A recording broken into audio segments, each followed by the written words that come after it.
बहुत हिली हुई दिखाई दे रही है। जी जी। मैं एक बिहार पे फीड ले लेता हूँ हेमंत जी से, फिर मैं दूसरी फीड लेनी स्टार्ट करूंगा। बिहार की दरभंगा, उजियारपुर, समस्तीपुर, बेगूसराय, मुंगेर, और अगर पॉसिबल हो तो आज जरा आपके पड़ोस का जो बंगाल में है उसके जो 8 सीटें हैं उसके बारे में अगर आप कुछ फीड दे पाए कि इस समय किस किस्म की हवा है। और बिहार में खास तौर से यहाँ पर मैं दिखा देता हूँ, ये बिहार का नक्शा, जो ब्राउन सीटें, ये बिल्कुल सेंट्रल बिहार की पूरी पोजीशनिंग है सारी की सारी। इसमें दरभंगा, उजियारपुर, समस्तीपुर, बेगूसराय और मुंगेर है, काफी इंपॉर्टेंट है। और ये इनमें से कोई भी सीट किसी भी और राज्य से नहीं लगती है, बिल्कुल इंटरनल सीटें सारी की सारी ब्राउन कलर के अंदर। तो हेमंत कुमार जी, क्या परिस्थितियां इस टाइम बिहार के अंदर और क्या ट्रेंड चल रहा है, क्या हवा चल रही है इस टाइम?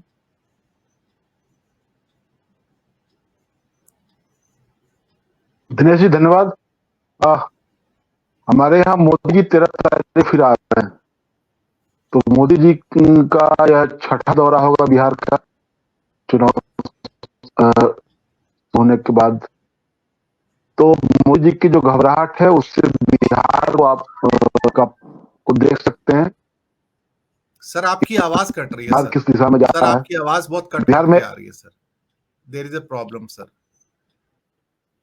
आप ठीक सर से आवाज कट मिल कट रही के है? आ रही है सर, वो उसको निकाल के देखिए, इसको बिना ईयरफोन के बात कीजिए। फिर ब्लूटूथ बंद करना पड़ेगा। एक मिनट उसी का लगता है, मुझे लगता है प्रॉब्लम आ रहा है कुछ। आप दोबारा से ज्वाइन कीजिए एक बार को, मैं तब तक दूसरी फीड ले लेता हूं। तब तक आप दोबारा ज्वाइन कर लीजिए, तब तक मैं दिनेश जी के पास आता हूं। दिनेश जी, अभी थोड़ी सी दूरी है हिमाचल की, हरियाणा की और पंजाब की, और आप तीनों को बहुत क्लोजली वॉच कर रहे हैं। तो मैं आवाज जरा ठीक से आ रही है, देखिए सर कड़कड़ कड़कड़ बहुत आ आवाज रही मिल रही है, है मेरी? कट कट की आवाज। नहीं सर, नहीं सर, दोबारा ज्वाइन कीजिए सर, तब तक दोबारा ज्वाइन कर लीजिए, बिना ब्लूटूथ के ज्वाइन कीजिए सर।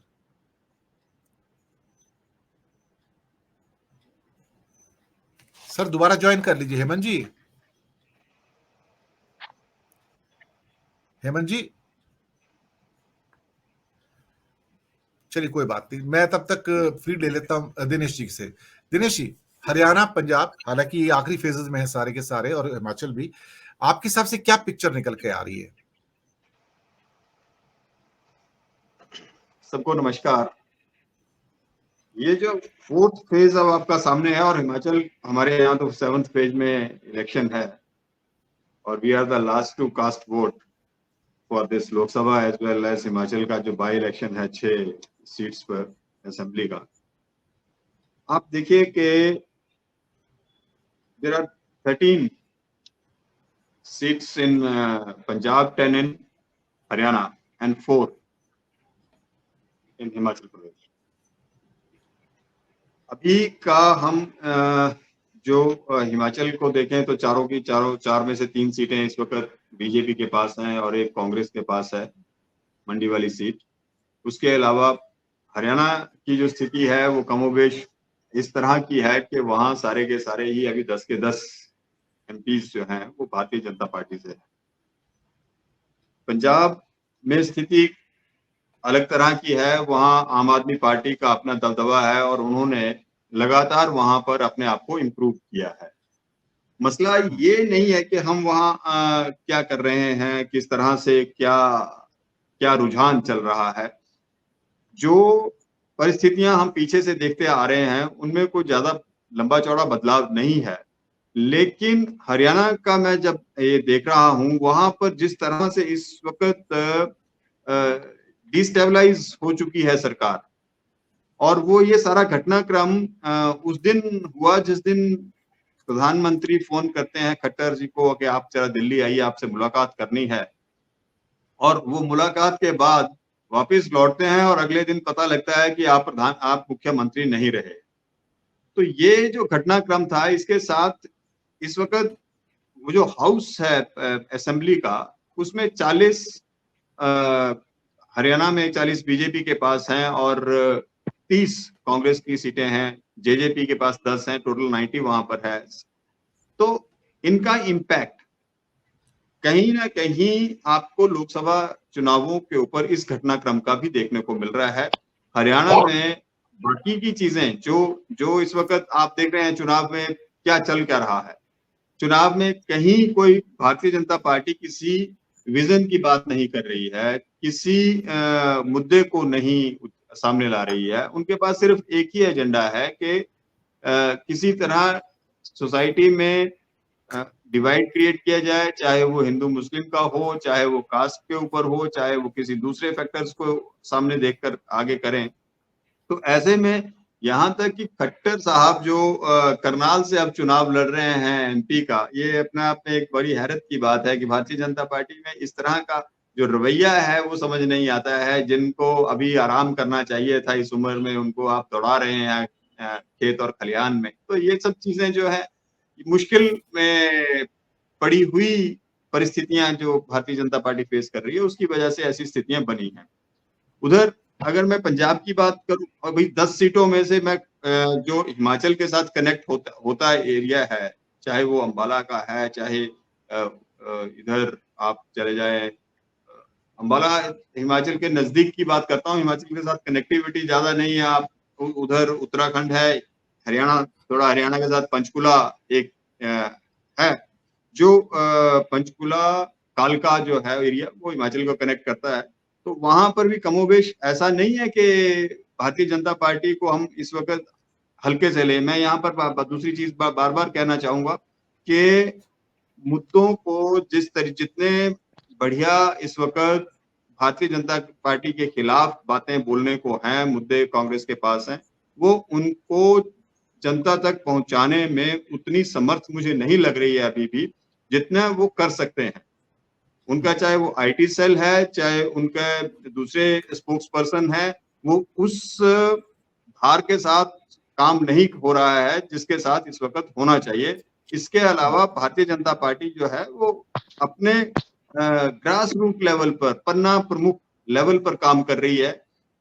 बेशक उनको नाराजगी है लोगों को, लेकिन जब ये लीडर्स वहां तक पहुंच रहे हैं तो उसका इम्पैक्ट इनको देखने को मिल रहा है। तो ये हरियाणा की बात करूं तो 10 सीटें वहां हैं आपके पास, 13 सीटें वहां पंजाब में हैं।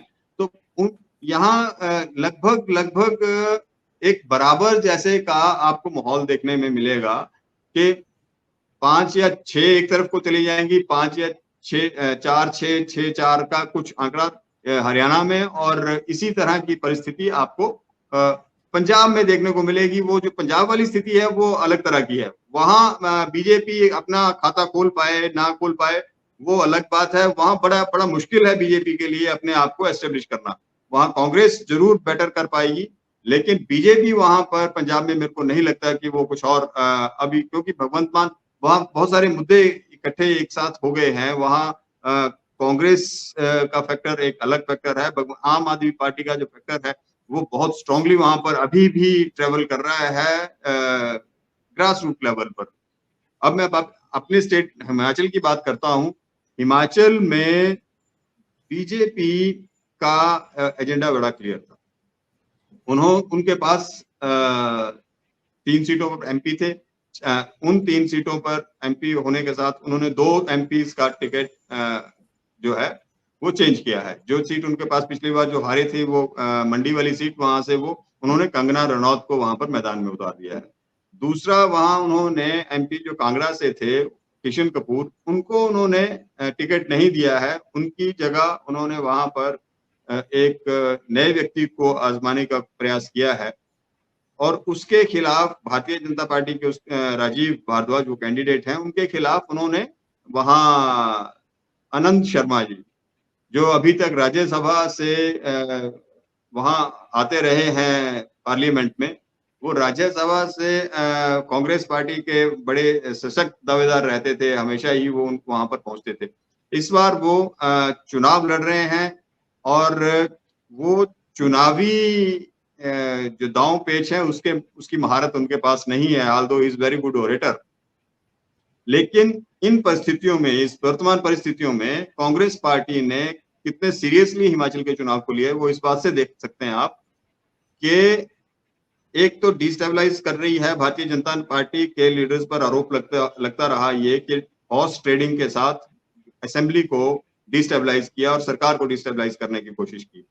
इसके बावजूद दो लोग जो कांग्रेस पार्टी के इस वक्त कंटेस्ट में हैं लोकसभा के लिए, वो एक विक्रमादित्य सिंह है जो लोक निर्माण मंत्री है, PWD minister in the state, MLA हैं वो शिमला ग्रामीण से, और दूसरे हैं विनोद सुल्तानपुरी, वो कसौली से एमएलए हैं। तो वो ये दो व्यक्ति जो इस वक्त कंटेस्ट कर रहे हैं, इनके कंटेस्ट करने से डेफिनेटली उस एरिया में, शिमला में बीजेपी कमजोर पड़ी है, कांग्रेस को फायदा मिला है, और कंगना के आने से मंडी में विक्रमादित्य सिंह फिर से स्ट्रांग हुए हैं। उसका कारण यह है कि कंगना अपना एक सेट स्क्रिप्ट पढ़कर अपना एक्टिंग का कैरियर उन्होंने बनाया होगा शायद, तो वो मंच से जो वो बोल रही है उसका कोई बड़ा अच्छा मैसेज कन्वे नहीं कर पा रही है वो। बेसिकली ये समस्या हिमाचल में आ रही है। तो फिलहाल ऐसी परिस्थिति में ये लग रहा है कि हिमाचल की 4 में से 2-2 पर ये बात होगी। अनुराग सिंह ठाकुर हमीरपुर में कंफर्टेबल अभी तक लग रहे हैं, ऑल्दो अनुराग सिंह ठाकुर के खिलाफ कांग्रेस पार्टी ने ऊना से, दूसरे डिस्ट्रिक्ट से कैंडिडेट यहाँ इस बार उतारा है। हमीरपुर पार्लियामेंट में 3 डिस्ट्रिक्ट मेजर रूप से आते हैं, that is Hamirpur, Bilaspur and Una.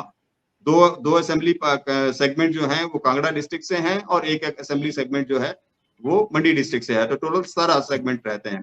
तो कुल मिलाकर अनुराग सिंह ठाकुर को हम अभी हल्के में नहीं ले सकते हैं, लेकिन दूसरी तरफ कांग्रेस ने जैसे डिस्ट्रिक्ट बदल के कैंडिडेट दिया है, उसका एडवांटेज कांग्रेस पार्टी को मिलेगा।